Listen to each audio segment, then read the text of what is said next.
শেখ হাসিনা মনে করেন বর্তমানে অচল অবস্থা সত্ত্বেও তার দল বাংলাদেশ আওয়ামী লীগ এদেশের রাজনীতিতে প্রাসঙ্গিক থাকবে, তা সরকারের অংশ হিসেবে হোক অথবা বিরোধী দলের ভূমিকায় হোক।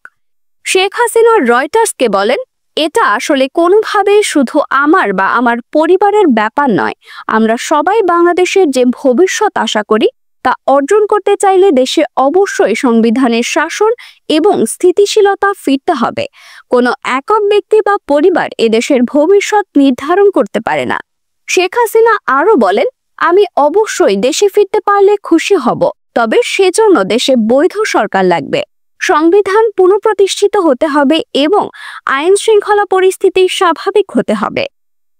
শেখ হাসিনা বলেন, দিল্লিতে তিনি মুক্তভাবেই বসবাস করছেন, কিন্তু তার পরিবারের সহিংস ইতিহাসের কারণে তিনি সতর্ক থাকছেন। কয়েক মাস আগে রয়টার্সের একজন সাংবাদিক শেখ হাসিনাকে লোধি গার্ডেনে হাঁটতে দেখেছিলেন। তার সঙ্গে দুইজন ব্যক্তি ছিলেন যাদেরকে তার নিরাপত্তারক্ষী মনে হয়েছিল।